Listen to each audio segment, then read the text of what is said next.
Assalamualaikum warahmatullahi wabarakatuh. Berjumpa lagi dengan saya dalam pelajaran akuntansi. Pada pertemuan terdahulu kita sudah membahas tentang siklus akuntansi perusahaan jasa, ya. Kemudian dalam siklus akuntansi perusahaan jasa ada tahap pencatatan, yaitu dalam tahap pencatatan kita membahas tentang jurnal umum, buku, karakteristik dan sumber pencatatan, jurnal umum, dan buku besar. Ini masuk dalam tahap pencatatan. Selanjutnya tahap pengitisaran, ya. Dalam tahap pengitisaran apa-apa saja dalam tahap pengitisaran, ya. Nah, dalam tahap pencatatan kita sudah tahu dalam jenis-jenis bukti transaksi ada kwitansi dan lain sebagainya, sudah saya jelaskan. Kemudian dalam tahap pengitisaran ada neraca saldo, jurnal penyesuaian, dan kertas kerja. Nah, neraca saldo sudah saya jelaskan. Sekarang kita akan membahas tentang jurnal penyesuaian. Apa itu neraca saldo? Sudah saya jelaskan pada pertemuan terdahulu. Nah, sekarang kita masuk ke jurnal penyesuaian. Apa itu jurnal penyesuaian? Jurnal penyesuaian adalah pencatatan pada akhir periode akuntansi yang mana terdapat akun-akun yang harus disesuaikan agar menggambarkan kondisi sebenarnya. Nah, dalam akuntansi tahap-tahap dalam pencatatan sampai dengan tahap pengitisaran kita mulai dari jurnal umum, buku besar, neraca saldo, habis itu baru jurnal penyesuaian. Nah, habis jurnal penyesuaian baru kertas kerja. Nah, kita akan membahas jurnal penyesuaian dulu, yang mana jurnal penyesuaian adalah pencatatan pada akhir periode akuntansi yang mana terdapat akun-akun yang harus disesuaikan agar menggambarkan kondisi sebenarnya. Nah, kadang-kadang kan dalam laporan itu ada yang akun-akun yang perlu kita sesuaikan. Ada beberapa akun yang perlu disesuaikan dalam jurnal penyesuaian. Pertama adalah beban dibayar di muka. Beban dibayar di muka adalah beban yang dibayar duluan. Misalnya kita sewa rumah, kita bayar duluan, ya. Kemudian ada pendapatan diterima di muka. Nah, kalau pendapatan diterima di muka ini adalah pendapatan yang kita terima duluan, ya. Kemudian ada 3. Yang ketiga adalah piutang pendapatan. Kalau piutang pendapatan adalah pendapatan yang belum kita terima, maka namanya piutang. Yang keempat adalah utang beban. Artinya beban yang belum kita bayar, sudah jatuh tempo tapi belum kita bayar. Yang kelima ada penyusutan aset tetap. Namanya aset tetap. Aset tetap itu seperti kendaraan, rumah, dan lain sebagainya, itu pasti mengalami yang namanya penyusutan, ya, berkurang nilainya. Kemudian yang keenam ada pemakaian perlengkapan. Biasanya kita dalam 1 tahun itu pasti menggunakan perlengkapan. Misalnya kita beli perlengkapan awal tahun 5 juta atau awal bulan 5 juta. Pasti akhir bulan kita akan lihat berapa yang sudah kita pakai. Nah, itu dilihat dari pemakaian perlengkapan. 7. Piutang tidak tertagih. Artinya ada piutang, orang yang ngutang sama kita tidak bisa bayar, artinya itu adalah piutang tidak tertagih. Nah, selanjutnya saya akan menjelaskan satu persatu, ya. Yang pertama adalah yang pertama ini saya jelaskan. Nah, beban dibayar di muka.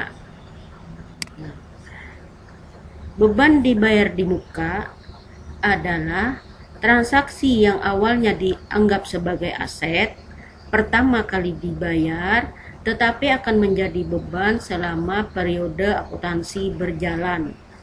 Contoh, sewa dibayar di muka, asuransi dibayar di muka, bunga dibayar di muka, dan lain-lain.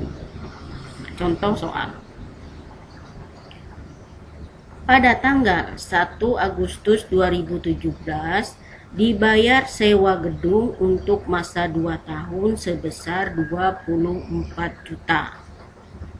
Nah, ingat ya, pada tanggal 1 Agustus 2017 dibayar sewa gedung untuk masa 2 tahun sebesar 24 juta. Jika transaksi dicatat sebagai aset, pencatatan di jurnal umum adalah sebagai berikut. Ya.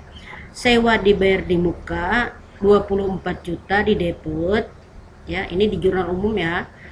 Kas di kredit 24 juta. Maka pencatatan dalam jurnal penyesuaian sebagai berikut. Nah, tanggal 31 Desember. Beban sewa gedung 5 juta, sewa dibayar di muka 5 juta. Dari mana dapat 5 juta? Cara menghitungnya adalah diketahui akhir periode akuntansi adalah 31 Desember. Nah, biasanya jurnal penyesuaian itu dibuat 1 tahun sekali ya. Nah, diketahui akhir periode akuntansi, jadi akhir periode akuntansi itu setiap akhir tahun. Nah, 31 Desember 2017. Sehingga sewa gedung yang telah menjadi beban adalah sewa gedung bulan. Nah, ini tadi kan yang sudah menjadi beban adalah sewa gedung bulan Agustus, September, Oktober, November, Desember, 5 bulan yang sudah dianggap menjadi beban ya. Tadi pertama kita catatkan ini sewa dibayar di muka. Nah, setelah akhir periode, setelah akhir akuntansi itu dianggap sebagai beban. Jadi berapa bulan yang menjadi bebannya? Nah, kita masukkan di sini. Kita hitung mulai. Nah, karena tadi mulai 1 Agustus berarti Agustus, September, Oktober, November, Desember, 5 bulan. Jadi 5 dibagi 24 dikali 24 juta sama dengan 5 juta. 24 ini adalah diambil dari tahun ya. Nih.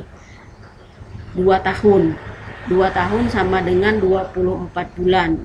Jadi 5 dibagi 5 bulan dibagi 24 bulan dikali 24 juta. 24 juta diambil dari sini. Ya. Sama dengan 5 juta rupiah. Nah, cara kita memasukkan dalam jurnal penyesuaian pada tanggal 31 Desember adalah beban sewa gedung di debit 5 juta, sewa dibayar di muka di kredit 5 juta. Nah, tahap pencatatan dalam beban dibayar di muka ada 2 cara ya. Tergantung cara kita memasukkan dalam jurnal umum. Seandainya kita masukkan seperti ini, sewa dibayar muka di debit 24 juta, kas di kredit 24 juta, maka jurnal penyesuaian adalah seperti ini. Ya. Nah, cara yang kedua, jika transaksi dicatat sebagai beban, maka pencatatan jurnal umumnya adalah beban sewa gedung 24 juta di debit, kas di kredit 24 juta. Maka pencatatan dalam jurnal penyesuaian adalah sebagai berikut. Sewa dibayar di muka 19 juta di debit, beban sewa gedung 19 juta di kredit. Bagaimana cara menghitungnya? Nah, tentukan terlebih dahulu bagian dari nilai sewa yang belum menjadi beban pada akhir periode akuntansi. Yang belum menjadi beban adalah sewa bulan, ya karena 2 tahun ya. Januari sampai dengan Desember 2018 dan Januari sampai dengan Juli 2019 ya, 19 bulan ya. Maka pencatatannya adalah 19 dibagi 24 dikali 24 juta sama dengan 19 juta ya, sama dengan 19 juta. Jadi yang belum menjadi beban ya, yang belum menjadi beban. Kan yang sudah menjadi beban adalah bulan Agustus, September, Oktober, November, Desember, ya. Nah, kalau kita hitung kalau 2 tahun kan sama dengan 24 bulan, startnya bulan Agustus. Nah, berarti kalau 24 bulan adalah kita hitung sebanyak startnya mulai Agustus 2017 ini. Nah, yang belum menjadi beban adalah tahun 2018 dan tahun 2019. Nah, kita start mulai Januari sampai dengan Desember kan 12 bulan tuh. Nah, tambah dengan Januari sampai dengan Juli 2019, ya, 7 bulan berarti 19 bulan. Paham ya? Kurang paham silakan tanyakan. Maka 19 dibagi 24 dikali 24 juta sama dengan 19 juta.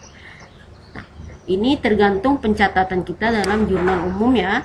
Kalau kita mencatat dalam jurnal umum seperti ini, nah, sewa dibayar di muka di debit, kas di kredit, maka jurnal penyesuaiannya adalah bentuknya seperti ini. Nah, cara menghitungnya seperti ini. Nah, jika dalam jurnal umum kita catat seperti ini, beban sewa gedung 24 juta, kas 24, di kredit 24 juta, maka jurnal penyesuaiannya adalah dicatat seperti ini. Ya, sewa dibayar di muka di debit, beban sewa gedung di kredit. Silakan yang kurang paham tanyakan. Saya sudahi. Assalamualaikum warahmatullahi wabarakatuh.